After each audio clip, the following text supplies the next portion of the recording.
We're back. Part 2 of this episode covering the Eagles. All this stuff going on, all the drama. This really hurts, guys. Like, my team is really dysfunctional. Like, this is not really fun to talk about. There's a lot of tea, but this is not fun on any level at all to talk about. But this is where we are. And the more I sit back and think, as I'm doing part 2 right now, the more I think about this owner, Jeffrey Lurie. I have respect for him, appreciate that he's the owner. But as I said before, I think he has a blind spot for Howie Roseman. I think he's really overlooking the fact that this team went 4-11-1 and the entire staff remained intact, and the rest of the other teams in the division all had turnover on their coaching staffs, and all of them finished with a better record than them. And this is the worst division in football, by far. It's just, how can you overlook that? How can no one of significance be fired?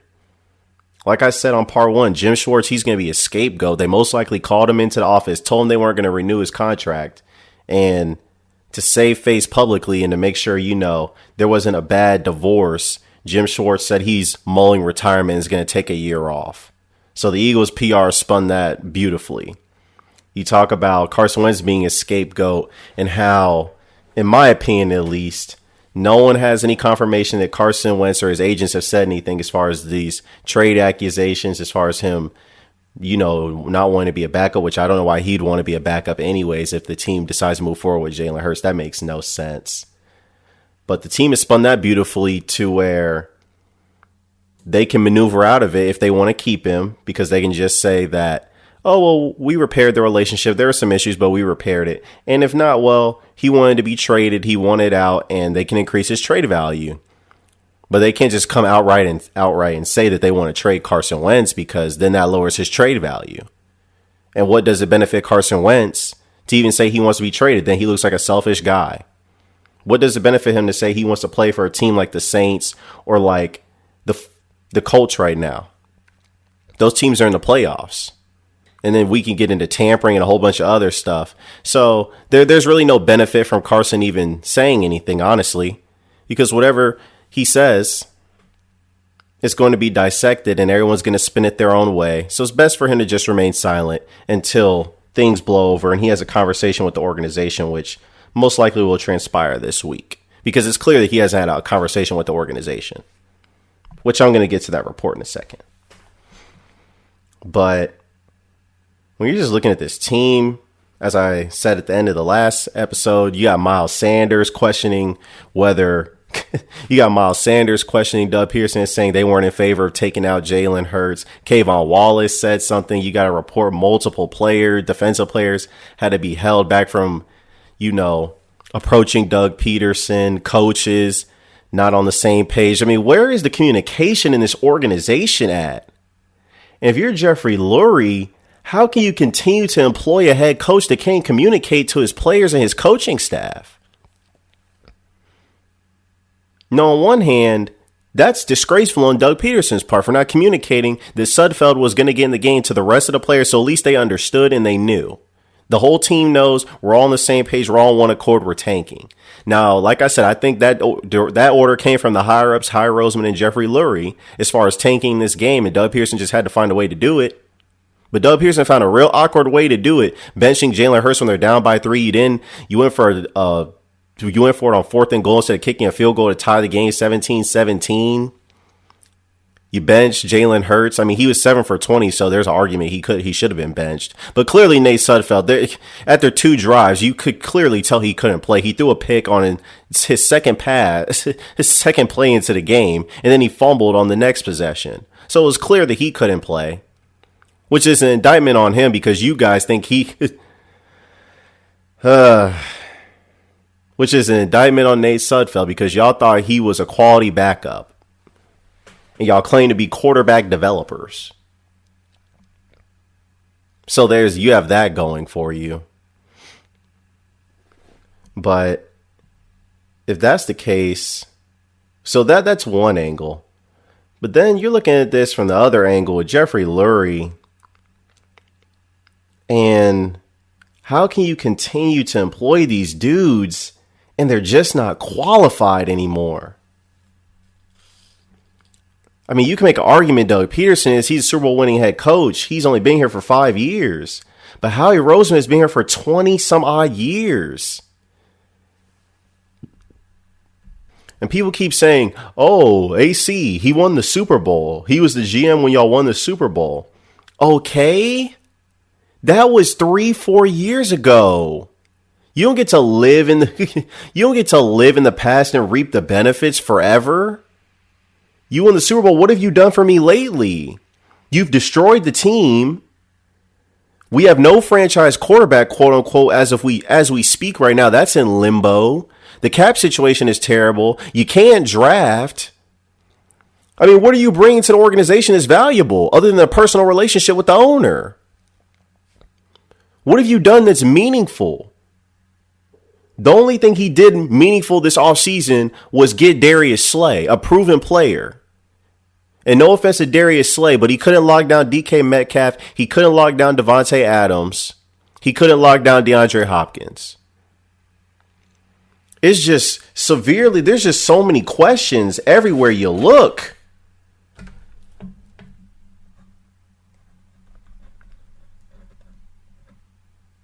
This is appalling.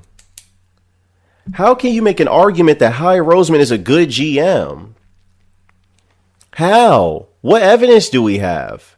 He built a team built off of a bunch of free agents and he got lucky? I mean, this guy, he has no foresight. Let me read you this quote. I think winning in 2017, we wanted to do whatever it took and whatever resources it took to win, especially when we kind of saw the opportunity. Then 2018 felt like maybe it was the opportunity to run it back with the players that we had, an aging roster. Okay, that makes no sense. And maybe even in 2019, just continue to keep it going.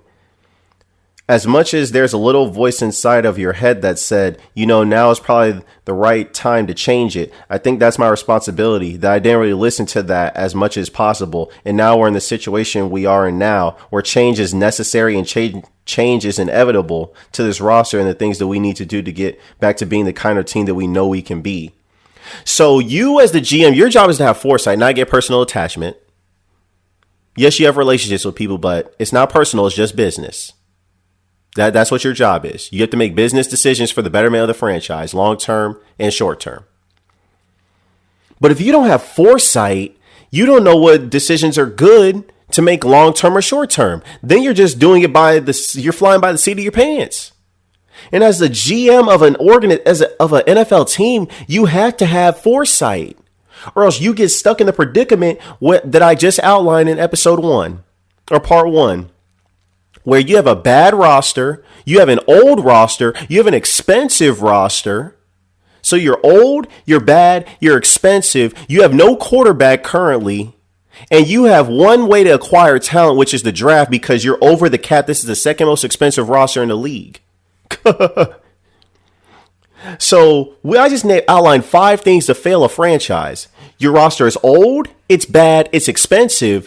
You have a quarterback controversy. And you're limited in the ways to acquire talent because you're over the salary cap.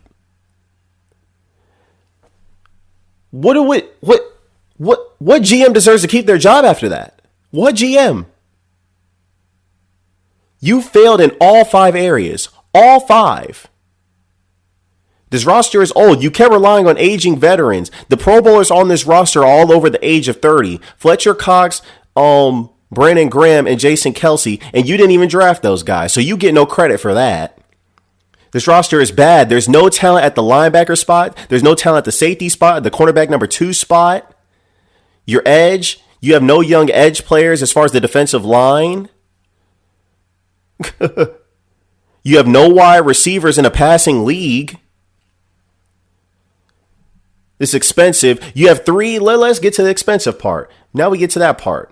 You have 3 players on the defensive tackle spot earning top 25 contracts at their position. You've paid a quarterback that now looks like the worst quarterback in the league. I support Carson Wentz, but this is just the reality of the situation. You've paid Carson Wentz, and he's the worst quarterback in the league. He performed like the worst quarterback in the league this year. And now he's on your cap. And his contract hasn't even started. The extension part hasn't even started. That doesn't start till 2021. Well, this year, technically, in March. You talk about Deshaun Jackson, Alshon Jeffrey have the third and sixth highest cap hits on the team. Alshon can't jump over a paperclip. Deshaun gets in for one play against Dallas, and then you don't see him the rest of the game. So he's only played about 10% of the snaps this season. And he's only played a handful of games since returning to Philadelphia. He's been injured ever since. You talk about this offensive line is aging. Like, where? So this expensive quarterback. Let's get to the quarterback controversy part. You paid Carson Wentz $128 million. He gets you to the playoffs in 2019 with practice squad guys, Greg Ward, Deontay Burnett, Robert Davis, Paul Perkins, Boston Scott was off the practice squad. He gets you to the playoffs with those guys, gets cheap shotted. If the guy was so injury prone, why didn't he get injured this year when he was when he got sacked the most of any quarterback in the league? So he gets you to the playoffs with a bunch of practice squad players. You have the opportunity to surround him with talent at the wide receiver position, something you haven't done his entire career, because 2 of his first 4 years, he played with the worst wide receiving core in the league, according to Pro Football Focus. Then, instead of surrounding him with talent at the wide receiver position, what do? You draft a quarterback in the second round after the whole drama with Nick Foles, which tore the locker room apart. So you did that. Then your reasoning, whatever way you slice the reasoning for Jalen Hurts, it's idiotic. If you're doing it to replace Carson Wentz, why'd you pay him all that money and tell us that he was the guy as the fan base? Number 2, if you're doing it to trade Jalen Hurts, why didn't you just choose a good player with that pick? Number 3, if you are doing it because you hope oh my gosh. This is the dumbest one of them all. If you're doing it because you want to trade Jalen Hurts and flip him, oh my gosh, man. I can't even get it out. It's just so idiotic. The only way that you're going to get value for him is if he plays, which means either A, Carson Wentz gets hurt, or he plays so god awful that you have to bench him, which is what happened. So whatever way you slice it, it's a bad pick. And was it really worth it if it caused all this? So you invite that controversy. Not only that, but before that, you have Alshon talk bad about the quarterback on numerous occasions to Josina Anderson. You don't get rid of Alshon. Instead, you guarantee his contract for 2020, thus enabling the behavior and letting the locker room know that if you talk bad about the franchise quarterback, not only will we not get rid of you, we will guarantee your contract. So you set that type of losing, terrible culture in place when Alshon wasn't even good last year anyways, but you set that in motion, and thus now Carson Wentz is throwing to someone who does not like him. Carson Wentz is also forced to build a rapport with someone that's the highest paid receiver on the team, even though he is not good, and he knows the relationship between him and Alshon is not good because Alshon's talked about him. And so when you look at all that, and then you get to my 5th point, we're limited in ways we can acquire talent. The Eagles are over the cap for 2021, so they're going to have to find ways to get under the cap. So that's not even factoring in if they trade Carson Wentz, which is a $34.6 million cap hit, which I have to get into in a second, because some people, they're just idiots. So I have to get into that. But you're already $60, $70 million over the cap. You have to get rid of Alshon and D-Jack, obviously, because they're not going to be...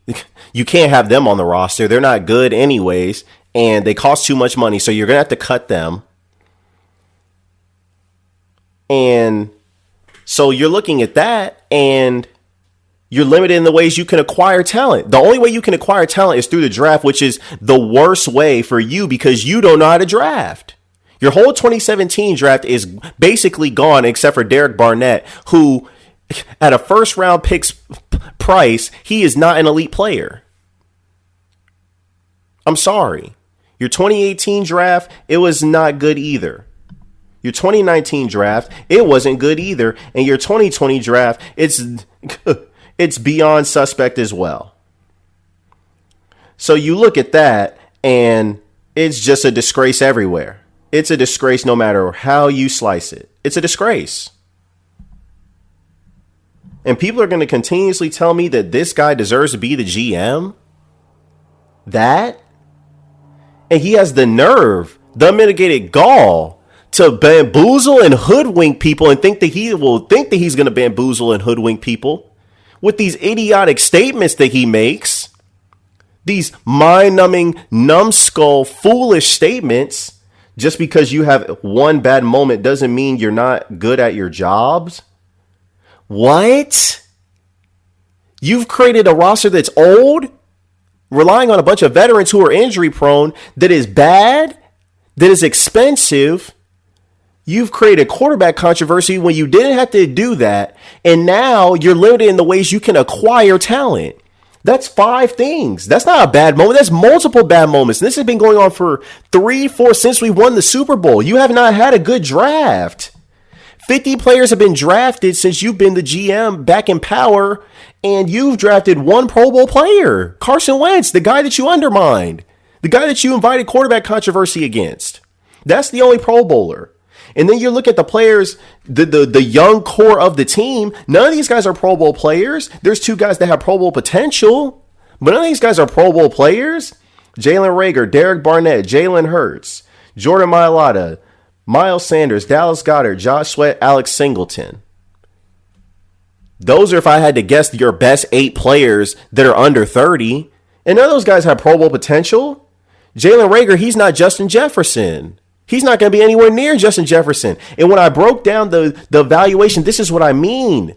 Going with the scout, you're supposed to be... why do you employ the scouts if you're going to overrule the scouts and you are not a football guy? You are from law school. Jalen Reagor, Justin Jefferson. All right, we need receivers. We need receivers. Okay, we get to that. We got that now. So now Jalen Reagor and Justin Jefferson are both wide receivers. Now the next step is the evaluation process. Wide receiver. Who played at the better college? Who played against quality competition? SEC versus Big 12. Justin Jefferson, check. Hands. Who has better hands? A key component of being a wide receiver in the NFL. Justin Jefferson, check. Who has better college production? Justin Jefferson, check. Who gets off press coverage better? Justin Jefferson, check. Who is faster? Who has more speed? Technically, at the combine, Justin Jefferson ran a faster 40 than Jalen Reagor, but Jalen Reagor is quote unquote faster than Justin Jefferson. So we'll give that to Jalen Reagor, but they're about equal because I don't see Jalen Reagor. When he runs in the open field, he does not look that fast to me. He does not look like a game breaker as far as speed is concerned. But like I said, he gets that nod. Route running. Who is the better route runner, Justin Jefferson or Jalen Reagor? Justin Jefferson, check. Big play ability. Rack, run after catch, yards after catch, however you want to slice it. Who is the better prospect? Justin Jefferson, check. So when we get to the evaluation process, who is rated higher? 14th versus 56, according to Daniel Jeremiah, who is a well-respected draft evaluator.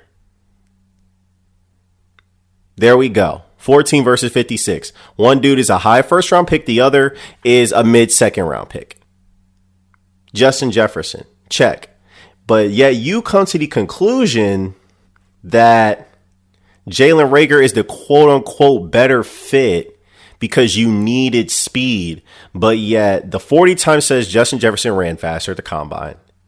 Hands are better than Reagor's. Route running better than Reagor's. Explosive ability, run after catch, yard after catch, better than Reagor's.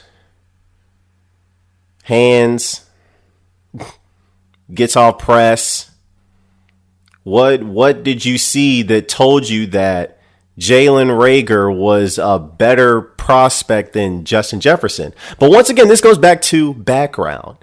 Howie Roseman is not a football guy. So now when you have these scouts who are telling you that Justin Jefferson is a better prospect than Jalen Reagor, those are the things that they distinguish to tell you.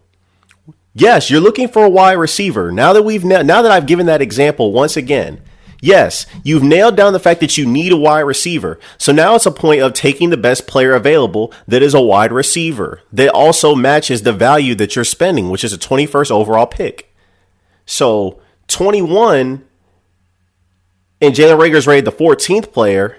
That's great value. That means you're going to get a steal.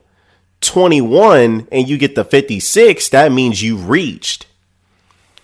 So when we're looking at those things and you have the scouts who are telling you this, football people, the way I just explained it to you because I know something about football, the way I just detailed that evaluation process, and then you turn on the film and you see those things are clear as day. You watch the film and you see those things, and then you come away from that with the conclusion that you choose Jalen Reagor. It does not make sense. And so thus, how can I trust you to build a quality football team when the only thing that you've known as far as winning is relying on a bunch of age-old veterans a la Patrick Robinson, or free agent acquisitions and old dudes a la Patrick Robinson, Chris Long, Jay Ajayi, LeGarrette Blount, Ronald Darby, Malcolm Jenkins, like Timmy Jernigan, Jason Peter. Like, what am I supposed? That was an old nucleus that was deteriorating, and they were all at the end of their primes, and they had one more prime year left in them, and they showed it. But after that, they were done. This wasn't a team that could keep a Super Bowl window open into 2018 into 2019. And when you're talking about, like he said, as much as there's a little voice inside of your head that said, now is probably the right time to change it. I think that's my responsibility that I didn't really listen to that as much as possible. And now we're in the situation we are in now where change is necessary and change is inevitable to this roster. So you have indicted yourself because you have left this team to the point where change is inevitable because you didn't have the foresight to see this. You didn't have the foresight to see that your Super Bowl roster core comprised of mostly age-old veterans and not really many young players other than Carson Wentz at the time was deteriorating. Fletcher Cox, Brandon Graham, like who else? Malcolm Jenkins, even though he's not on the roster anymore, Zach Ertz, Jason Kelsey, Brandon Brooks, Lane Johnson. Like, those are all the dudes from the Super Bowl core for the most part. Roddy McLeod.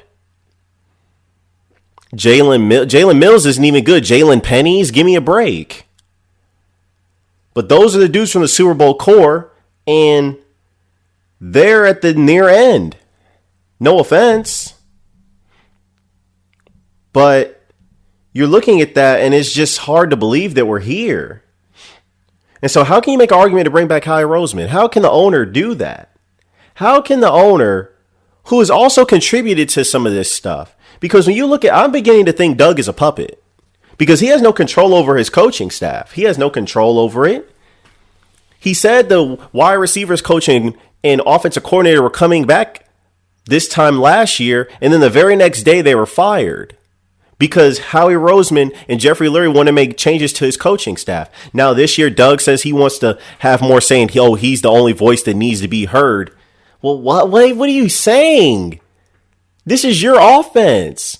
So either A, you're telling me that you are not assertive enough to put your stamp on the offense, or B, Howie Roseman and the owner are controlling whoever is on your offensive coaching staff, neither of which is good because either A, they're not empowering you, or B, you don't have the sense to assert your own voice as the head coach. And this is where I begin to question Doug Peterson as a coach. This is where I begin to question it because he did a lot of questionable things this year. Let's go down the list because I wrote down a list of things. You played for a tie against the Cincinnati Bengals, who had the number 1 overall pick this past year. You lost to the Washington football team. Jeez, Louise. Twice you got swept by them. You benched Carson Wentz, but not only that, you didn't do enough rollouts for him after coming into the season, he had the highest QBR on rollouts. Then you throw a key 4th down pass in the end zone to Hakeem Butler, his only NFL snap in his career. That made no sense whatsoever. A fade route. Then we get to the next one. Not enough carries for Miles Sanders. He's only had a handful of games where he's had 20 carries. Disgraceful. And he's arguably your best offensive weapon. Then we talk about the lack of preparation and the disgrace when you went 0 for 9 on 3rd down against the New York Giants after you had 2 weeks to prepare for that game.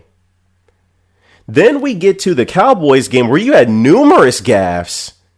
4th and 8 punt at your 49, but then you go for a 4th and 15 at the Dallas 33. Like, what kind of coaching are you doing?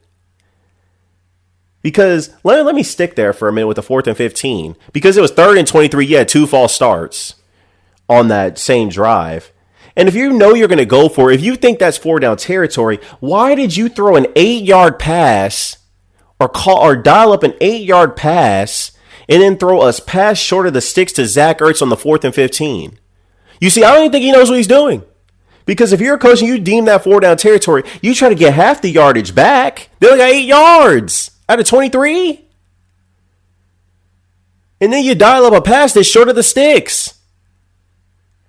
Then you get to the other part of that game, 6 false starts, flagrantly unprepared, undisciplined. Then you get to the other part of that game, Michael Jacquet, a dude that was a mechanic 2 weeks before this game. Cardinals game, he got scorched. This game, he got scorched. The Cowboys game, he got scorched. I just felt bad for the brother. I really did.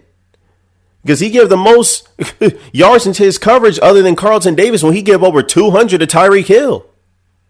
But other than that, and Carlton Davis is a starting corner. Michael Jacquet's throughout the practice squad.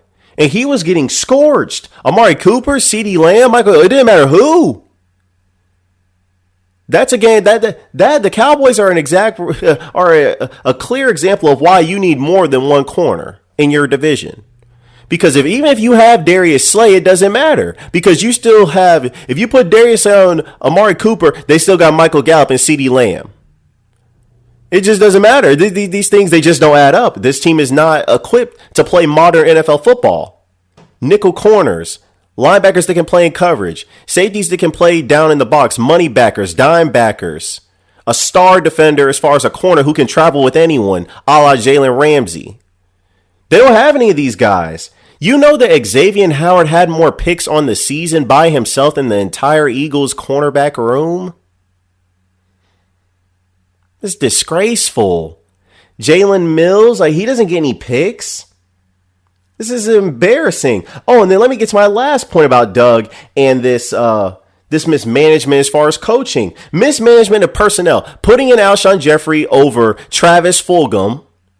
Leaving Jason Peters in over Jordan Mailata.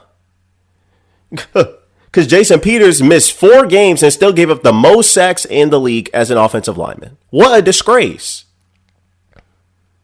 Not scheming up enough touches for Jalen Reagor in open space. Just don't know how to use the personnel. This is altogether bad. And regardless of what you say, Howie Roseman picked a bad batch of groceries. I get that. So Doug gets a pass in some respects. But when I factor in that, when I look at Mike Tomlin and seasons he didn't have Ben Roethlisberger and was devoid of some talent and weapons at other key positions, the worst Mike Tomlin's ever gone is 8-8 in 14 seasons. So if you give Mike Tomlin worse than what is expected, he at least turns it into average. You gave Doug Peterson worse than what's expected, and he turns it into what it is, if not worse. You can't make an argument for this. The only argument you can make is to keep things intact is stability. But let me attack that argument, because the Eagles returned this entire coaching staff and they were last in this division. They were the only team in the division that had stability as far as the coach, the owner, the quarterback, the GM. All the other three teams, the Washington football team, the Cowboys, and the Giants, all had turnover in the major positions of an organization, and they came in last. The Eagles came in last in that division, where they had perceived stability. And so far, what stability? What argument is there to make for stability? They don't have stability. This is a joke. This is a flat out joke. It's a flat out disgrace.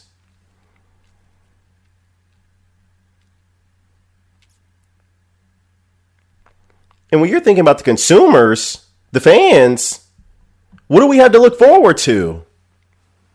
What is there to hope for? What do we think is going to change with this regime intact? Like, you've sullied the quarterback's name. The national media is eating it up. And people continuously say, oh, well, no, people will actually give the GM credit for foresight because he foresaw the precipitous decline of Carson Wentz. So if he foresaw that, then why did he give him the contract? So then that means he foresaw having to take a $34 million cap hit, almost $35 million, to trade him and leave this roster with the second most expensive roster in the league and leave that to Jalen Hurts? What are you talking about? I continuously, however you slice it, it's a bad pick. It's bad. And then you will look at what Jalen Hurts is doing, 52% completion percentage. That's not franchise quarterback stuff. Give me a break. Completing 52% of your passes in 4 games, and you want me to be sold on you as the starter, the franchise guy? People are quick to jump off Carson Wentz, so y'all are not so sure about this. I'm not. I'm for fixing Carson Wentz and getting. You've invested all this money and draft picks into him. You're telling me you're going to quit him? You're telling me you're going to trade the dude after 5 years? You signed him to an extension and he hasn't technically even played out any of the extension years yet. You tell me you're going to quit all he got there 5 years after drafting number 2 overall? I mean, he went number 2 overall for a reason. You see the arm talent. You see everything. I can find another Jalen Hurts. No offense. The Eagles think he's a backup quarterback anyways. That's why they drafted him. I said it in part 1. They don't think Jalen Hurts is a franchise guy. They don't think that. So there's only one solution. And the report came out about it. You got to fix Carson Wentz. You cannot take a $34.6 million cap hit. You're already $60-70 million over the cap. So you're telling me before this situation gets better, you're going to take $100 million. You're going to be $100 million in debt for this coming season. How are you going to get under that? You're going to have to gut the entire roster. There's no clear answer. There's no great answer here. I'm not going to sit up here and acknowledge there's a right answer. But the easiest thing to do to avoid catastrophic, destruction of this entire roster is to keep Carson Wentz on and fix him. Now, there's no guarantee he turns back to his 2017 form, but there's no way in hell he's this bad.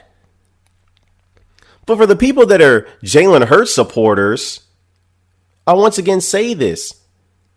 Why? Why do you think that Jalen Hurts is the franchise? What has he shown you?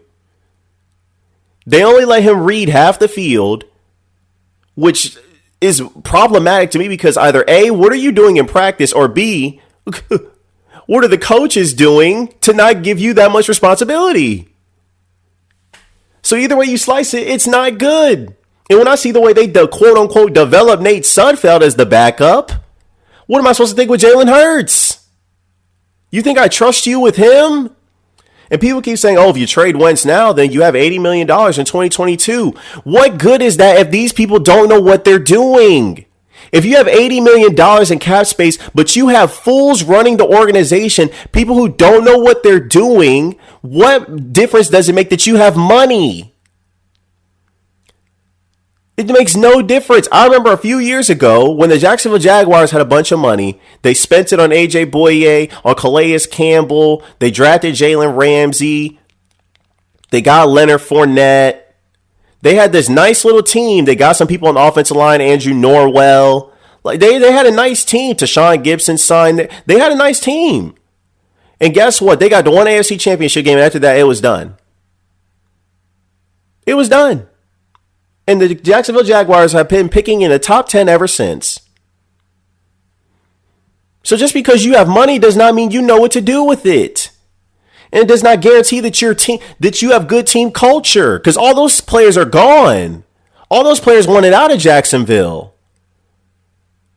I mean, give me a break. What players want to come here and play when you're doing the stuff that you're doing? And you think Jalen Hurts is the same? Like, this offense is broken.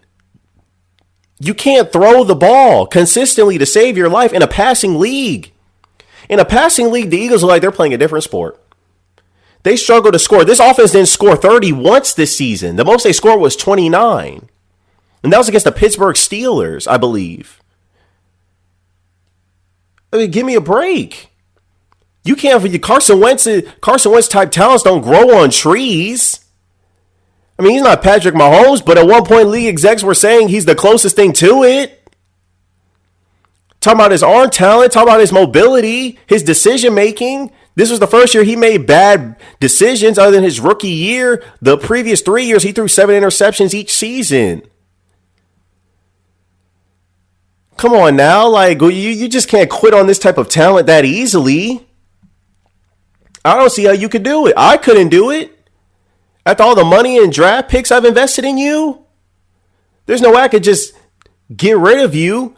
But with Doug, Howie, and Carson back, I don't see how this works. Doug's losing locker room minute by minute with these reports.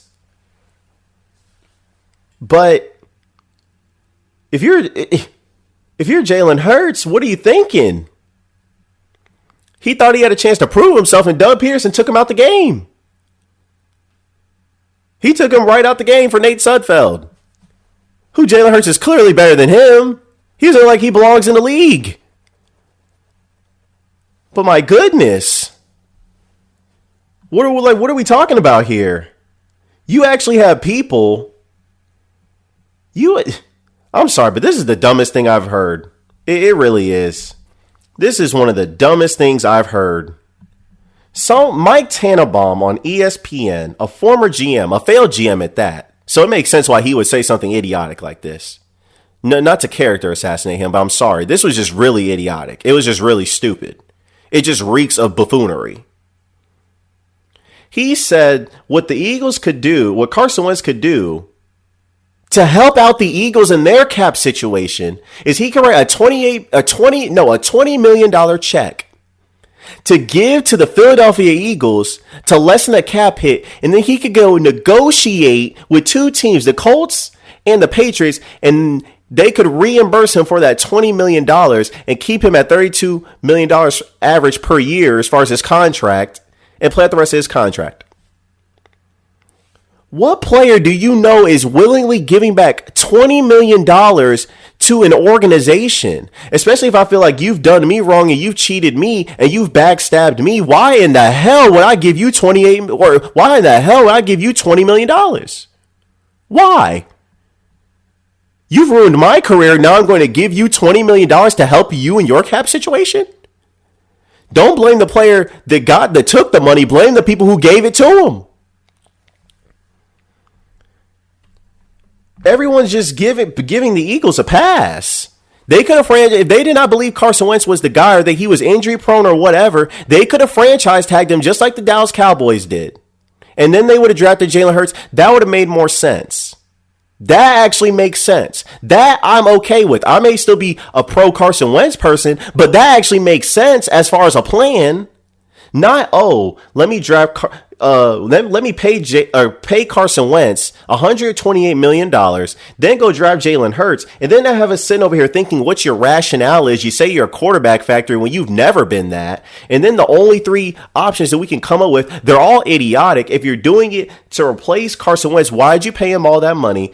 If you're doing it because you think Jalen Hurts you want him to be a backup, you can get a backup in free agency. If you're doing it because you want to trade Jalen Hurts, the only way you're going to be able to trade him and get equal value is if he plays well and Carson Wentz is not playing. And you're going to use him as a gadget guy. Taysom Hill was a gadget guy. He was undrafted. So what is your plan? What sound ideas do you have? And this is an innovative coaching staff.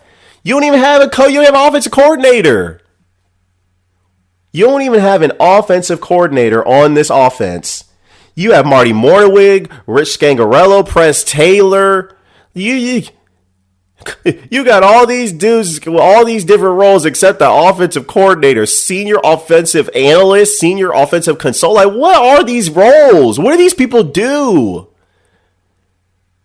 What are they bringing to the table? This just reeks of stupidity on so many levels. And when you consider that the owner had a hand in firing the offensive staff, like Doug is a Super Bowl winning head coach, are you going to show him any respect? I mean, I want the guy fired, but I can understand some rationale as far as Doug is concerned. He's a Super Bowl winning head coach. He doesn't have to say over his own coaching staff. Not getting, you may need to step in as the owner when you recognize things aren't going or things are going awry. But my goodness, the dude won a Super Bowl. Now I think it was all luck, and it's not a formula for long-term success. You can't win Super Bowls with backups. When is the last time we've seen that happen? When? In the AFC, it's been Brady, Manning, and Roethlisberger mixed with one Flacco, and now it's going to be a bunch of Mahomes. In the NFC, it's been Drew Brees. It's been Russell Wilson twice. You got Nick Foles sandwiched in there. You got Jimmy Garoppolo and Jared Goff in there. You got Matt Ryan in there. I mean, you got Aaron Rodgers. I mean, come on. What backups have you seen get to Super Bowls? And that's a sustained way of success. That's just what it's mind-boggling to me. It really is. And then these dudes in the press conferences, they're just unprepared. They're flagrantly unprepared. It's like they don't have any sane idea or iota they don't have a single cell of an iota of where these questions are coming from. They're just confused. They're oblivious to the fact that Jalen Hurts created controversy just by his sheer presence because you have a statue of Nick Foles out there. Carson Wentz was not able to lead this team to the Super Bowl. He got injured. He sees that statue walking in every day to work. The controversy tears the locker room apart. Alshon Jeffrey's talking bad about the dude, and you invite more controversy by drafting a backup in the second round with a high-valued asset when you have needs at corner, linebacker, safety, wide receiver, needs that could have been addressed, and you think the best use of those resources is to get a backup quarterback. These are not what smart teams do. Smart teams do not build this way.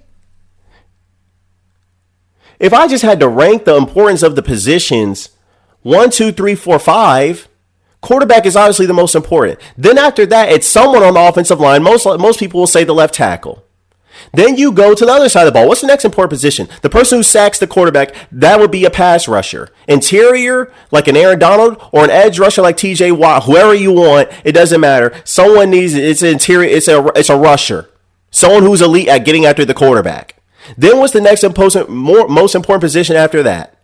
You can argue wide receiver or corner. Wide receiver because that's the person the quarterback throws the ball to. Corner because those are the people that are guarding the people that the quarterback throws the ball to.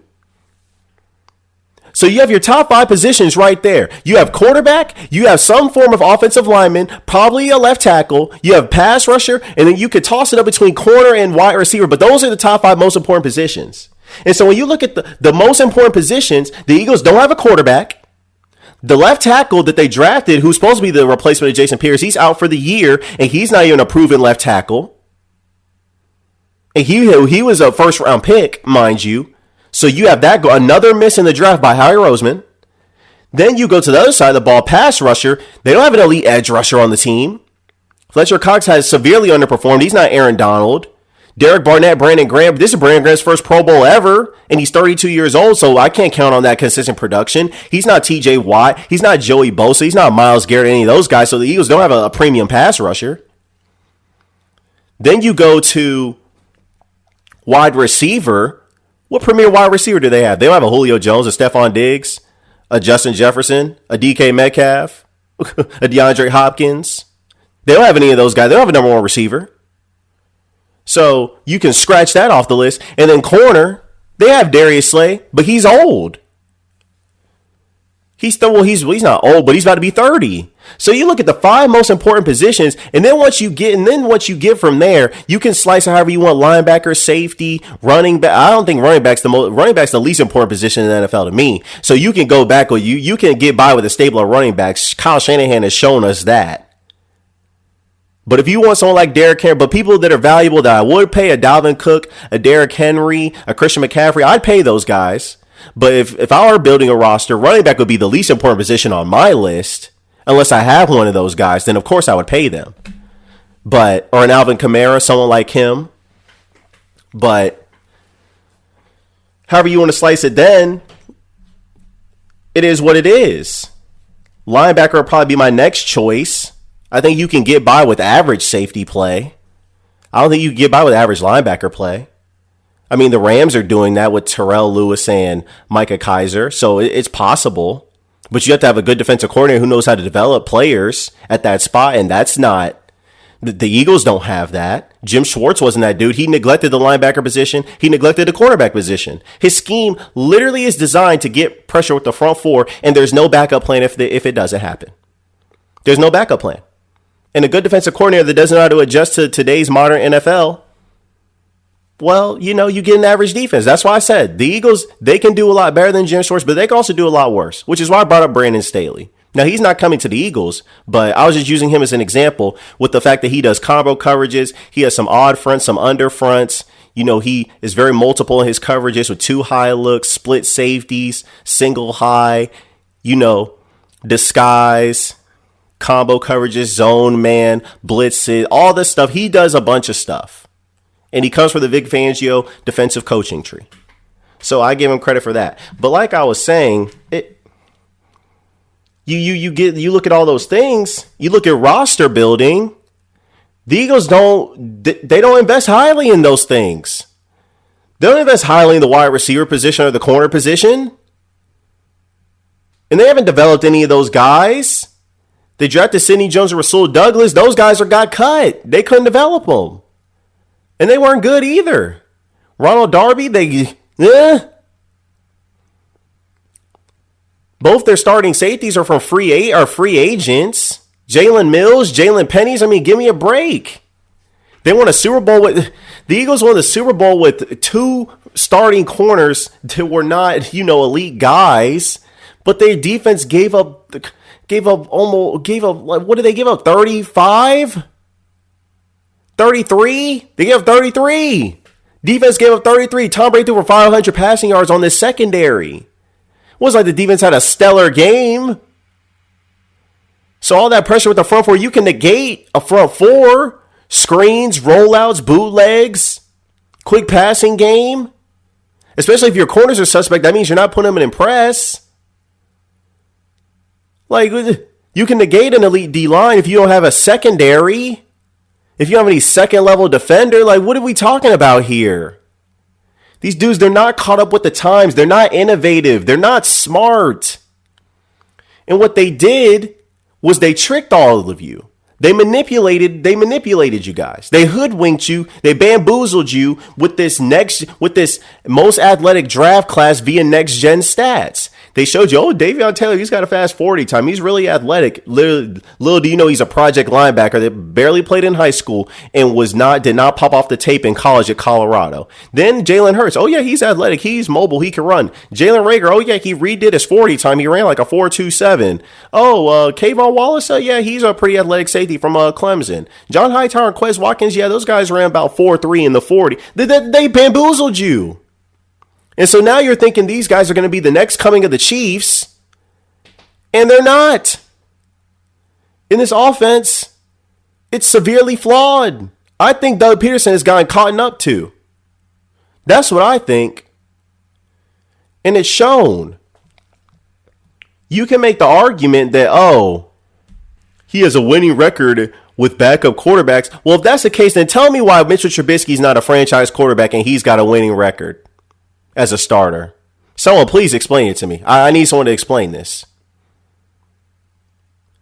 You see, this is not a good roster. It's not. It's like I've been saying. Deshaun Watson played like a top 10 quarterback. A top 10 quarterback. And his team went 4-12. Does anyone care? Does anyone care? No, because he didn't win. Carson Wentz was playing like trash. Everyone's getting on him, saying it's all his fault, like this roster's something to brag about. Jalen Hurts got in there, completed 52% of his passes in 4 games. This roster's not good. It's not all Jalen Hurts' fault either. I'm not blaming him. I'm blaming this roster construction.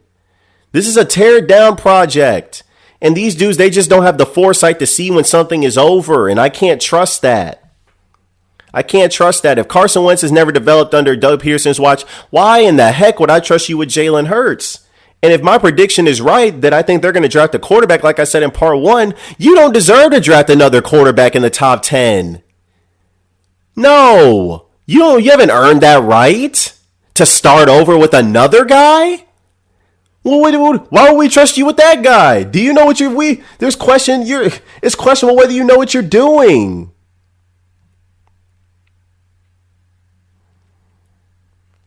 It's just really questionable on so many levels. And then you're looking at the report today that now I'm going to get to. Via the AP press, Carson Wentz's hopeful time in Philly won't end in divorce despite ESPN reports he wants out. It's the best thing I've heard all day. But I hope Carson Wentz and the Eagles can figure this out. I hope they can mend this.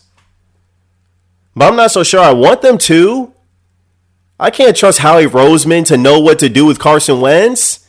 And for that fact, why would I trust Doug Peterson? Especially if he doesn't have an offensive coordinator. But if you're Jeffrey Lurie and you value stability and keeping everything intact, why in the heck would you not bring back Carson Wentz?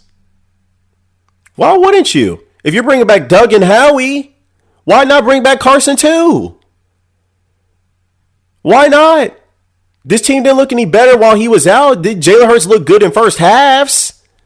But not for an entire game for you to feel comfortable turning over the keys of the franchise to him. Now Carson Wentz will garner trade interest because, like I said in part 1, the way front office people and league execs view Carson Wentz as opposed to the way the national media views him are two different things. They're two very, very different things. I've read it.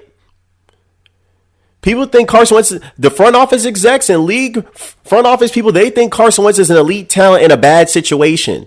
I'm telling you it because I know it for a fact. I've read it. Multiple league execs have said it. They have said that he's lost his confidence. They have said that he's a little mentally fragile, but they also say they see the talent as far as the arm talent is concerned. As far as all the intangibles. As far as the work ethic. As far as the production, that they know and feel comfortable that he's a franchise quarterback.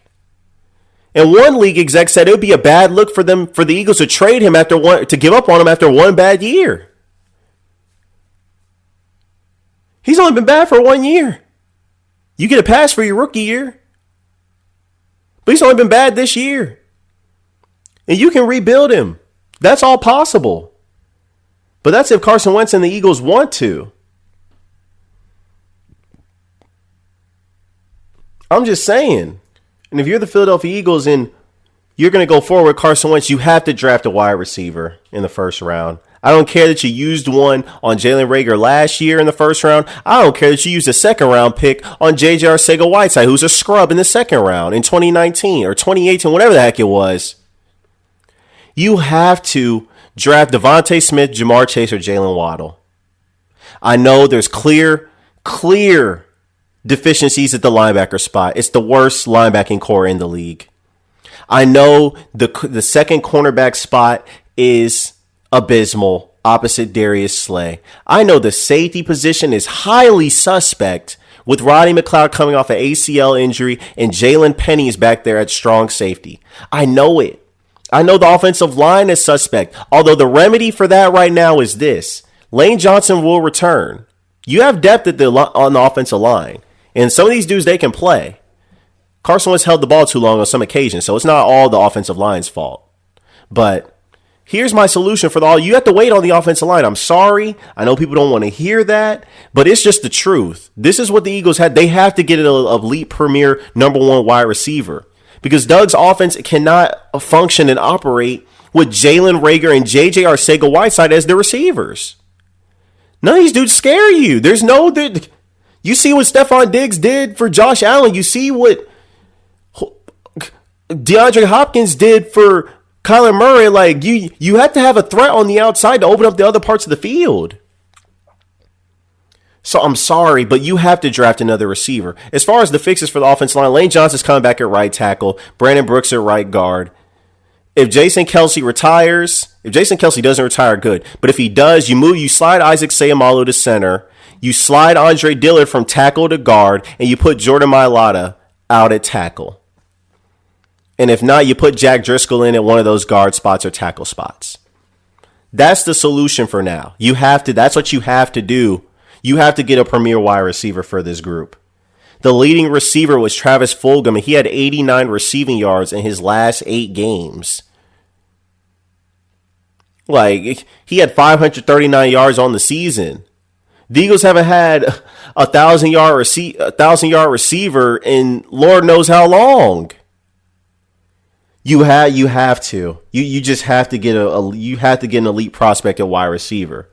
Devontae Smith looks he's going to win the Heisman. Jamar Chase, he's slightly better than him. He's the most complete receiver in this draft. No weaknesses in his game.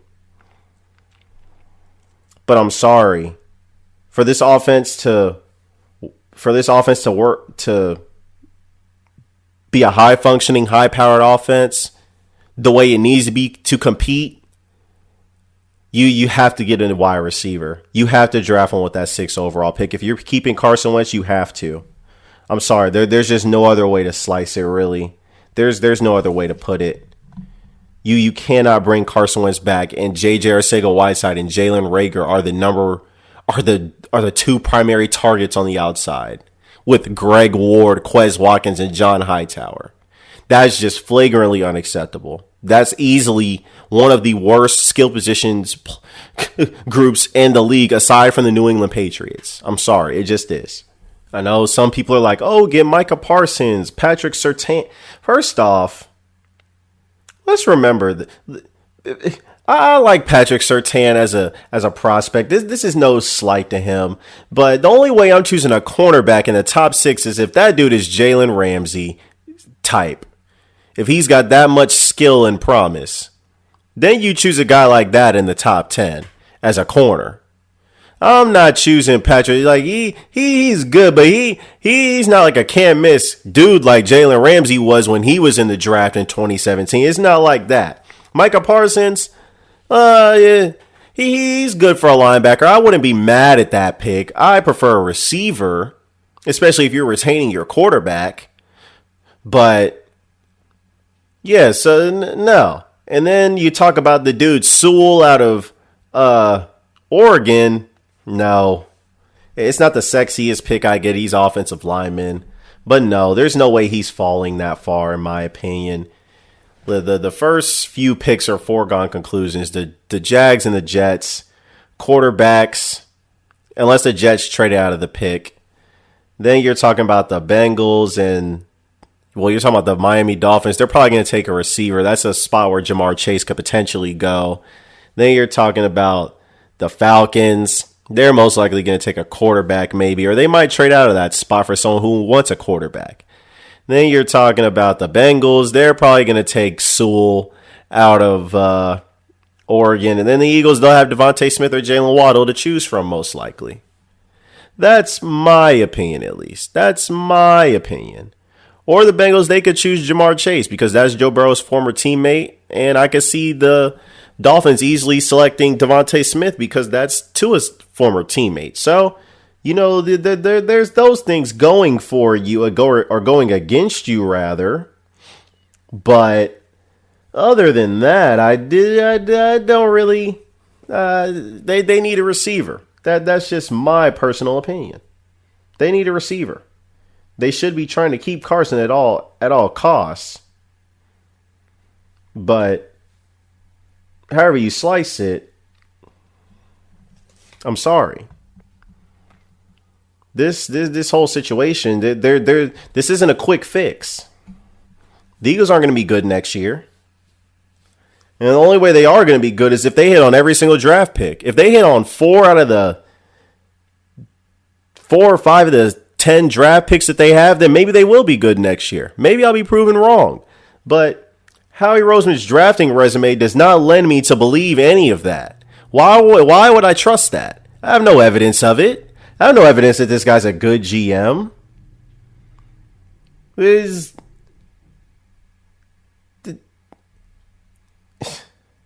just really hard to fathom that we're here right now. That's literally all I can think about. That's all I can think about. But no team can stay good when their GM drafts poorly. When you don't draft any hits. You don't draft any meaningful prospects. Yeah, no team can survive. That's what's happened to the Texans. It's the same thing that's happened to the Eagles, only they don't have top 10 quarterback play. Or top 5. Whatever you want to say. Poor drafting has left this team bereft of talent. And the Eagles have no one to blame but themselves. And when you hear these dudes pleading for their jobs, Howie Roseman and Doug Peterson saying their resumes, how we've won 35 games and I've won a Super Bowl and I've been to the playoffs 3 times. It just reeks of desperation, like they know their jobs are on the line this coming season. That's the only thing I can think of. Why else would you be pleading about stuff that you've done? No one cares. That has no placehold on what is currently going on. That Super Bowl is gone. No one cares that you won that 3 years ago. Look at where this team is now. We really don't care. Your coaching is seriously questionable. The quarterback position is seriously questionable.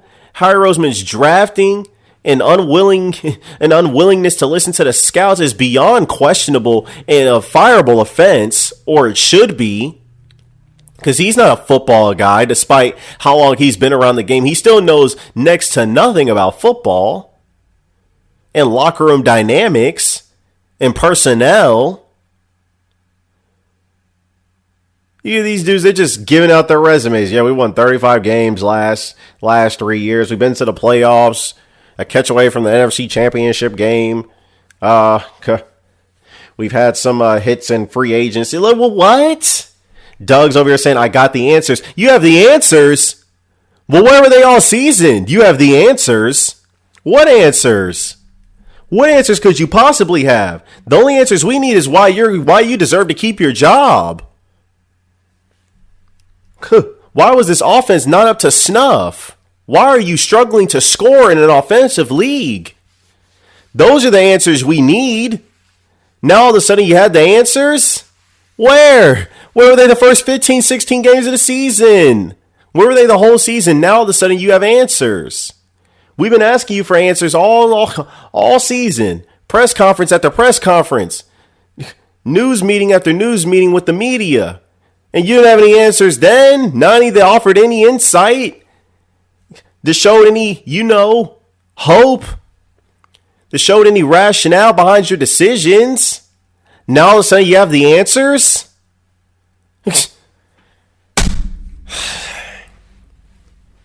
These guys, they just don't make sense. This stuff, it just reeks of idiocy. I'm sorry. I'm not trying to character assassinate anyone, but it just reeks of stupidity on so many levels. How could you sit up there with a straight face and say, I have the answers, and yet you had none when the game was on the line? You had none in crucial moments, or you made mind-numbing, boneheaded decisions, and then you tried to defend them.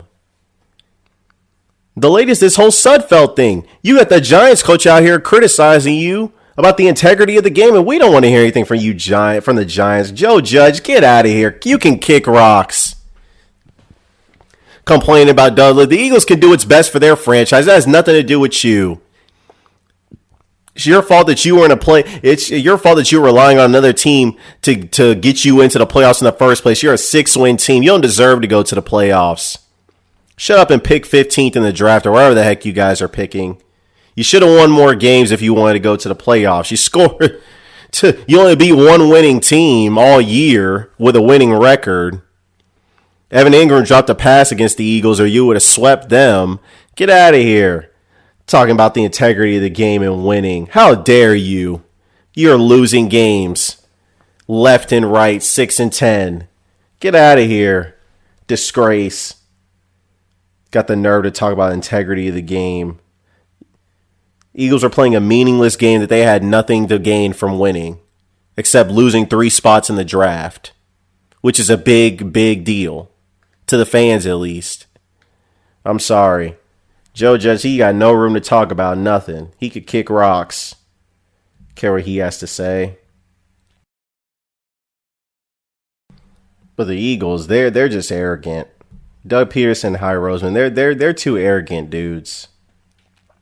Howie Roseman's always trying to be the smartest in the room, drafting quarterbacks and not taking the obvious picks when you need him. And Doug Peterson, he thinks his offense isn't broken. He thinks there's nothing wrong with it. And now all of a sudden he has the answers. These dudes, they don't know what they're doing. It's just the arrogance that you have to say after a 4-win season, I have the answers. And one bad moment doesn't make me bad at my job. And I know we won 35 games over the last 3 years and all this stuff, like bringing up old stuff. What have you done for me? Let's talk about this season. It's still raw. I don't know. Well, you sat there and watched 16 games and you weren't able to evaluate?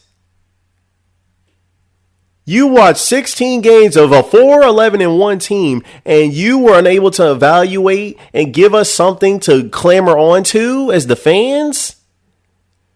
What were you doing? Were you living under a rock? What is this guy doing as the GM of the team? What is he doing? What is he, hiding under a rock? What is he, vacationing with his kids while the games are going on? What is this? Are you unable to evaluate as you're watching and give some clear answers to the reporters as to why this team is so god awful? What are you talking about? This franchise has no direction. None. There's just no direction anywhere. This team is old, bad, expensive, no quarterback, clear quarterback right now, and no immediate and limited ways to acquire talent. They're over the cap. The head coach has numerous gaffes and does not know what he's doing or even knows how to navigate and operate a press conference correctly. The GM is giving mind-numbing responses about the past things that he's accomplished, like that matters in 2021 and that was in 2017. These are the guys that people believe in? These people? The owner? I don't know. Jeffrey Lurie's just sitting on his pants. He's like, I just don't want to make any sweeping changes. I don't want to overreact. What is there to overreact to at this point? These dudes are clearly unqualified. Clearly. They don't deserve it. They haven't earned it. When did they get evaluated? When are they held accountable? Wentz got held accountable. He was benched. Jim Schwartz, he was let go of behind closed doors. When are Doug Peterson and Howie Roseman going to be held accountable? What punishment are they going to receive? What people are going to oversee them, if not the owner? This is a mess. It's a mess. You don't know about this head coach. The players are questioning him because of what he did with Jalen Hurts and Nate Sudfeld. So now you have another locker room problem. You have a quarterback controversy. The GM stinks at his job. The owner's oblivious to the GM because he's buddy-buddy with him and can't take the emotion and the feelings out of it. What about the fans' feelings? Do we not matter as the consumers? So you just look at the infrastructure and the thing. You look at the people that are supposed to provide stability to this organization. It's failing. There's no code. The coach doesn't know what he's doing, or he's a puppet. The GM, he's a mindless numbskull that just is harping on past accomplishments. The owner's oblivious to it, or he's just encouraging it. And then the quarterback, he's had the worst year of his career. So no coach, quarterback, or owner, or GM. They're all failing. And we're supposed to feel good about the direction of this franchise. And the whole roster is bereft of talent at numerous key positions in today's modern NFL. Notice how many times I've said the word modern. Because these dudes obviously just don't think the NFL evolves. They're just behind the eight ball all the time. Don't care about the linebacker position. Don't care about the corner position. Safeties just don't matter. Wide receivers, underinvested in them, choosing the wrong players, don't know how to evaluate the position. Quarterback, they're about ready to trade this guy for a dude who's completing 52% of his passes. Or they're going to draft another guy. Like, why do you deserve a chance with another top 10 pick? Why? For another quarterback? Keep trying to sell us on this stuff from the past. No one's gotten more out of their quarterback position than the Philadelphia Eagles. No, you haven't created. No one's created more controversy around the quarterback position than the Philadelphia Eagles. That's what we should be saying. Because these dudes, they invite controversy into a room that's already solidified and stabilized. Only one quarterback can play. What do they think they're going to do? What do they think they're going to do with multiple quarterbacks on the roster? This is about winning Super Bowls. It's not about stocking quarterbacks on the roster and wheeling and dealing them. What is that? You want to be a quarterback factory, quote unquote, even though you regret the statement, go do that in college. Oklahoma, they're a quarterback factory. Jalen Hurts, Kyler Murray, Baker Mayfield. That's a quarterback factory. Like, you want to be a factory for something, go into college. The foolishness, it's just mind-boggling. It's only one quarterback can play, but you routinely are going to invest in the quarterback position year after year after year. For what reason? If you already have a guy, no other franchises are doing that are successful. And if they are, the quarterback's aging. You don't see the Chiefs doing that? The Bills, the Ravens, the Rams, the Cowboys, the Cardinals. You don't see them investing all these assets into the quarterback year after year after they've already gotten the guy and they paid him. What sense does that make? Makes none. After you've paid the guy, now your job is to surround him with talent. Because if you don't do that, the entire organization is going to suffer. If you pay the guy and then you surround him with no talent, you have what is happening to Deshaun Watson right now. You have a good quarterback on a terrible team. And now the Texans, just like the Eagles, are limited in ways they can acquire talent. They have no first-round pick this year, no second-round pick. They have no GM. They've got their own drama in the front office with some dude named Esther B. J.J. Watt wants out, potentially. Will Fuller got suspended the last 4 games of the season. Kenny Stills got cut. Like, where's Deshaun Watson's help at?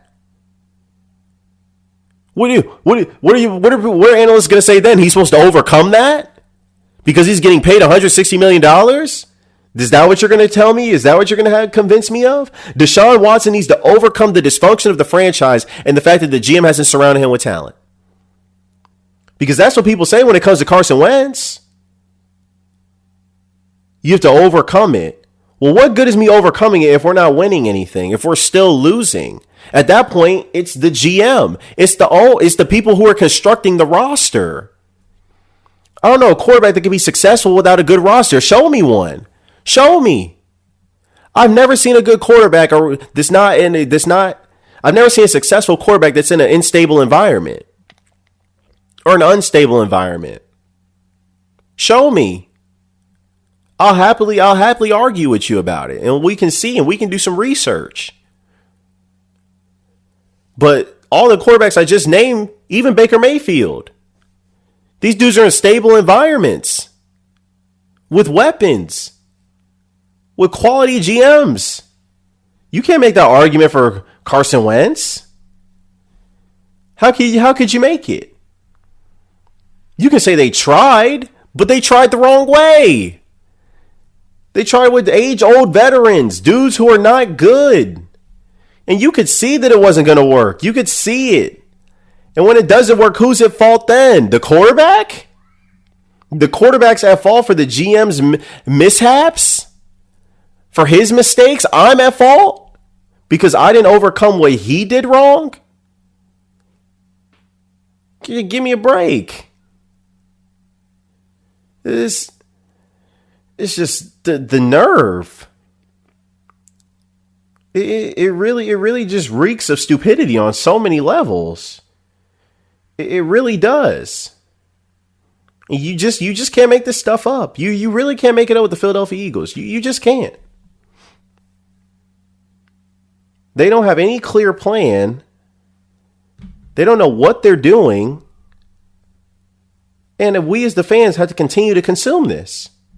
And the other part to that is, if they knew what they were doing, then we wouldn't be in this position. So how can I trust them to fix it? How? That's ultimately what I guess I leave this episode with.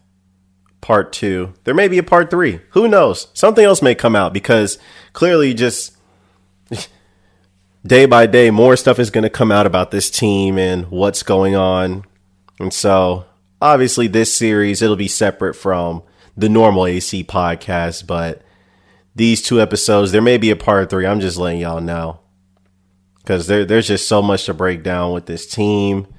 There's just so many layers to it. Unfortunately, it's all intertwined, and who knows when this is going to end? Who knows if Carson Wentz is going to be on the team, if Jalen Hurts is the franchise guy and they deem that, what they're going to do with the number 6 overall pick. There's just so many things to get into, and I'm going to be here to cover it all. As I get the information, I will disseminate it amongst you people and give you my take and opinion because I know you guys care. Well, some of you do at least. But until then, I appreciate you guys for listening again. Like I said, there might be a part 3 that I might have to record, so we shall see. But until then, this is AC signing off. See you when I see you. One love.